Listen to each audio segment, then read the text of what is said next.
So a couple of questions about IEP meetings. How will the school meet with me to finalize my child's IEP?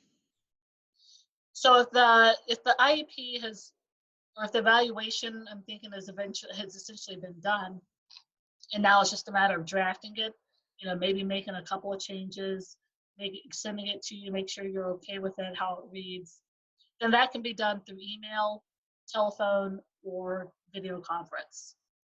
So it can definitely still be done. And as I mentioned before in the timelines portion of the slide, the 30-day requirement to draft an initial IEP, if this is an initial IEP still remains. Nothing's changed about that timeline because everything requiring face-to-face interaction or interpersonal communication has already been done. It's just a matter of typing it all up, and then getting a signature. So how will the school meet to finalize it? They can meet with you over the phone or through video conference, or just mail it home to you, and then you read over it and then call with any questions or such, or even email it to you, and then you can maybe correspond through email, back and forth through email. When will the school finish evaluating my child for an IEP?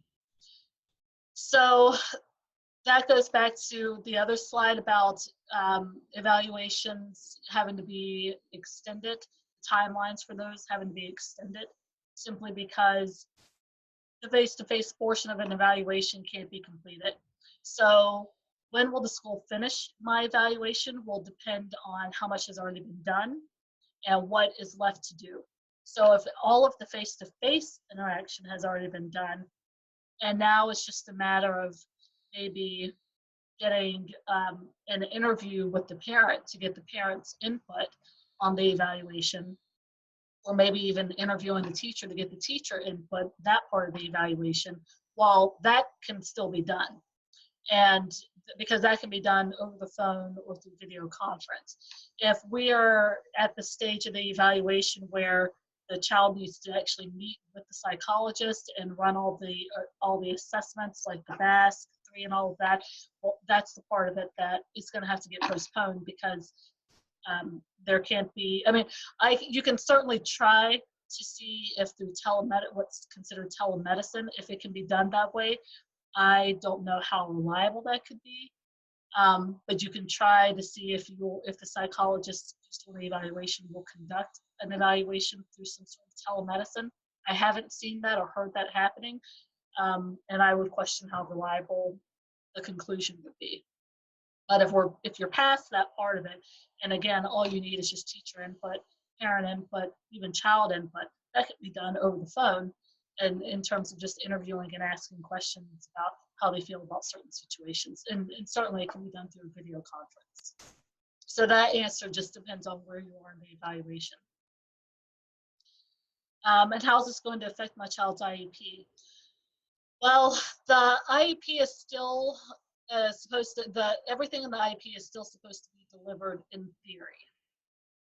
And I say in theory because it just depends on whether your child sees specialists or whether your child doesn't see specialists. So it could definitely affect the IEP negatively. I don't think delivery of education through video conference, and definitely not through telephone, is a comparable way to deliver education. And certainly when you have a child with an IEP who needs an individualized approach to teaching, excuse me, then all of this virtual teaching is not going to be as good. It's going to be a subpar, form of education, but it's the only thing that we have right now. So it's definitely going to affect your child's IEP.